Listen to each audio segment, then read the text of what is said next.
को लेकर आज सरकार की तरफ से बताया गया कि इस सत्र में 3 बिल पेश होंगे।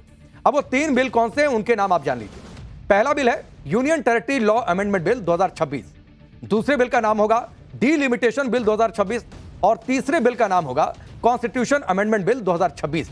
ये 3 बिलों के नाम है जो सरकार लेकर आएगी और इन बिल के जरिए सरकार लोकसभा और विधानसभा सीटों की संख्या बढ़ाई जाएगी ताकि 33% महिला आरक्षण को लागू किया जा सके।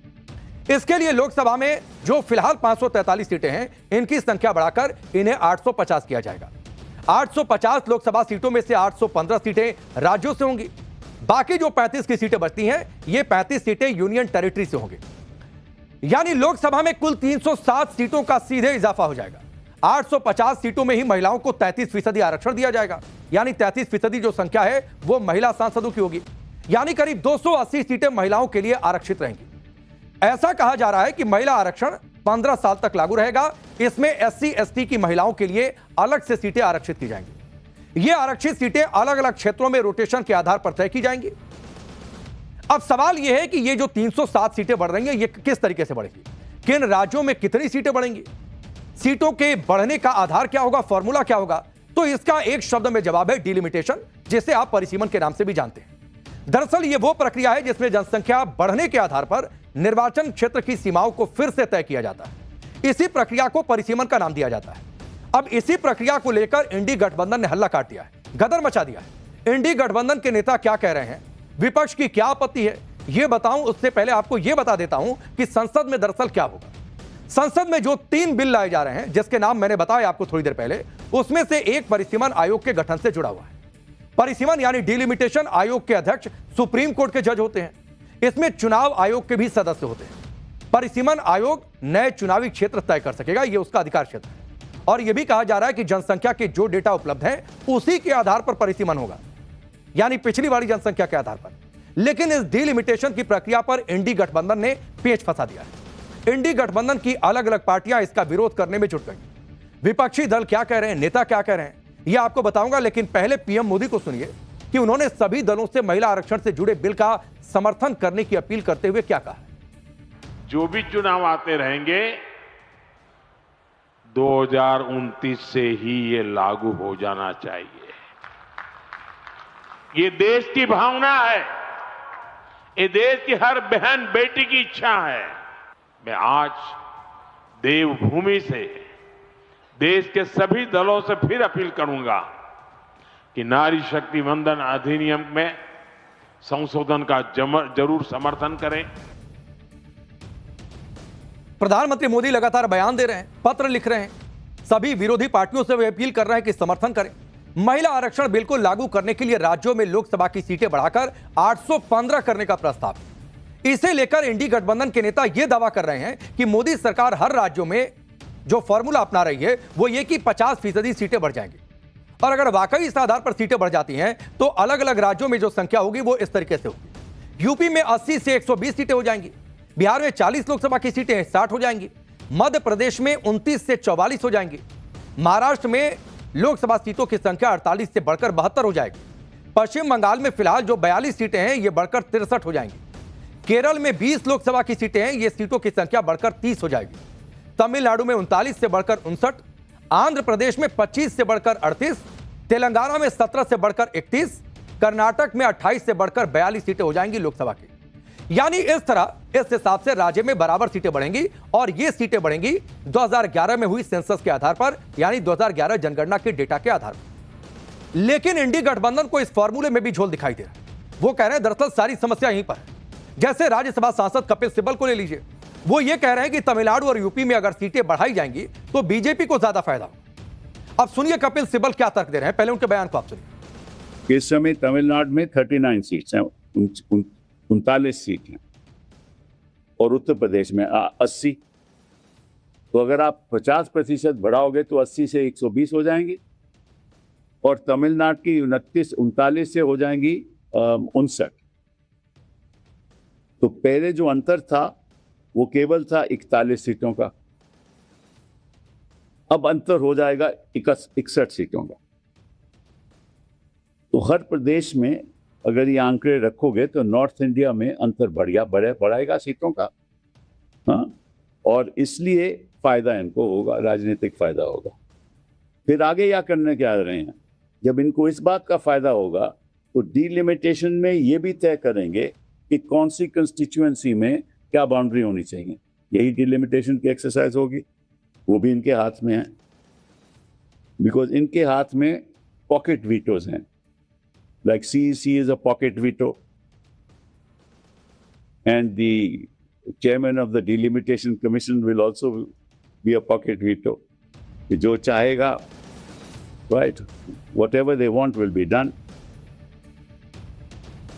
तो कपिल सिब्बल को आपने सुना, बड़े वकील हैं और तर्क ये दे रहे हैं कि नॉर्थ इंडिया में तो बीजेपी मजबूत है, नॉर्थ में सीटें बढ़ने से बीजेपी को फायदा होगा। लेकिन अगर यही तर्क आप देखिए तो साउथ के कई राज्यों में इंडी गठबंधन भी मजबूत है, तो फिर सवाल तो है कि भाई वहां भी सीट बढ़ रही है तो वहां भी इंडी गठबंधन को फायदा होगा। और दूसरी बड़ी बात है कि क्या कपिल सिब्बल यही मानकर चल रहे हैं कि नॉर्थ इंडिया में अब इंडी गठबंधन की कभी वापसी नहीं होगी और हमेशा पूरा इंडी गठबंधन नॉर्थ इंडिया में हमेशा कमजोर रहेगा, हमेशा बीजेपी का ही दबदबा बना रहेगा? क्या कपिल सिब्बल यह मानकर चल रहे हैं? हालांकि क्या हर राज्य में 50% सीटें ही बढ़ेंगी, इसको लेकर आधिकारिक तौर पर सरकार की तरफ से कुछ नहीं किया गया, कोई जानकारी नहीं है। यह दावा है सिर्फ, और यह दावा इंडी गठबंधन का है। कपिल सिब्बल यह दावा कर रहे हैं। अब डीलिमिटेशन को लेकर दूसरा विरोध इस बात पर है कि इसका आधार 2011 के सेंसस के आधार को ही क्यों माना जा रहा है। राज्यसभा सांसद कपिल सिब्बल कह रहे हैं कि डीलिमिटेशन के जरिए सरकार 2029 का लोकसभा चुनाव जीतने की फिराक में 2026 में चुनाव को सेट किया जा रहा है 29 का। सिब्बल सरकार को चुनौती दे रहे हैं कि अगर महिलाओं के कल्याण की इतनी चिंता है तो सीटों की संख्या मत बढ़ाइए, जो मौजूदा सीटें हैं यानी 543 हैं, उन्हीं में से महिलाओं को आरक्षण दे दीजिए।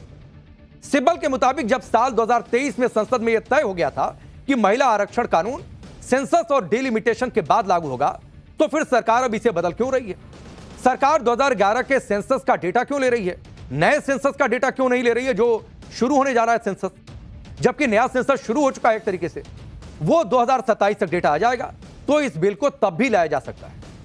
इसी आधार पर सिब्बल यह कह रहे हैं कि इसे पास करने के लिए सरकार को 2/3 बहुमत चाहिए, विपक्ष को इसे खारिज कर देना चाहिए।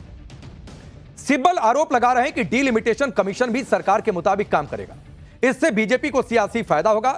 पीएम मोदी 2029 का चुनाव जीतने के लिए सब कर रहे हैं, ऐसा आरोप सिब्बल लगा रहे हैं, बार बार लगा रहे हैं, और अपने आरोप को लगाने के लिए वो तर्क भी दे रहे हैं। वैसे तो करीब सभी विपक्षी दल महिला आरक्षण के समर्थन की बात कर रहे हैं। इसमें कुछ दल आरक्षण के अंदर आरक्षण की भी मांग कर रहे हैं, कोटे के अंदर कोटे की डिमांड कर रहे हैं। उनका कहना है कि आरक्षण के अंदर ही मुस्लिम और पिछड़े वर्ग की महिलाओं को भी अलग से आरक्षण दे दिया जाए, उनका कोटा भी तय कर दिया जाए।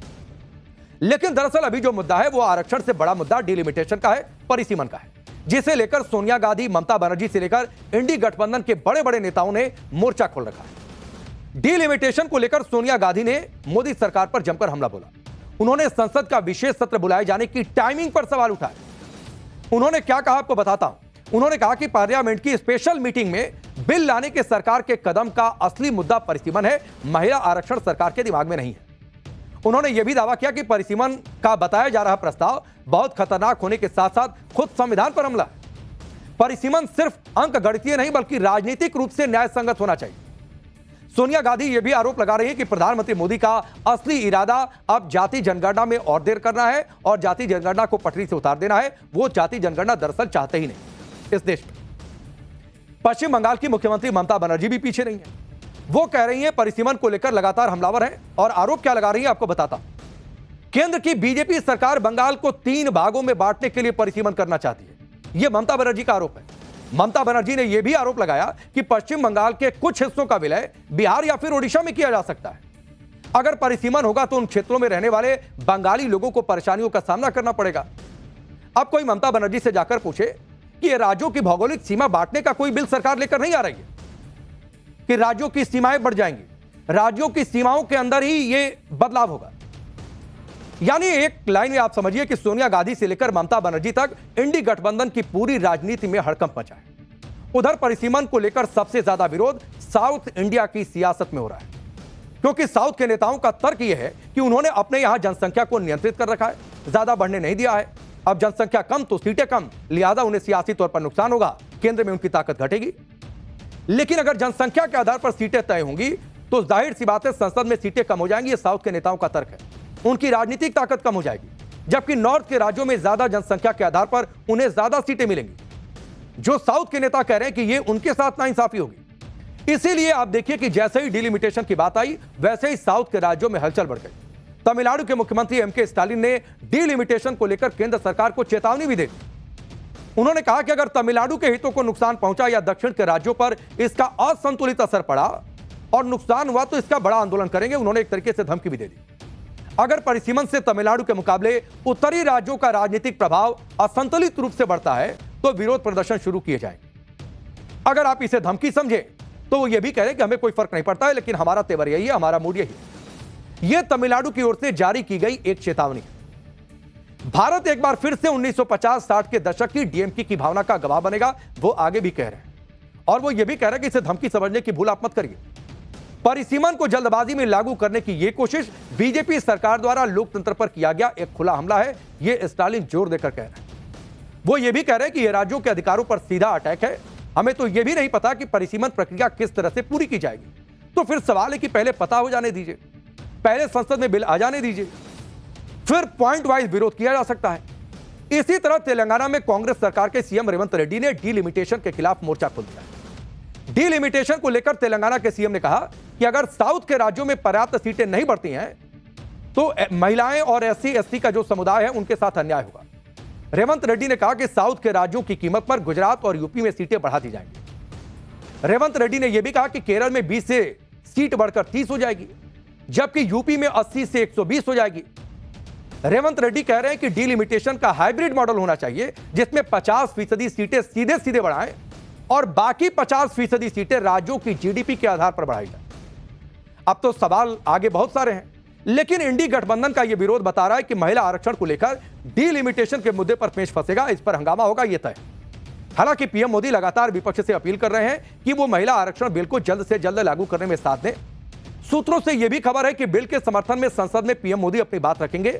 16 अप्रैल को जब सेशन शुरू होगा तो पीएम मोदी लोकसभा में अपनी बातचीत रखेंगे, अपना वक्तव्य रखेंगे।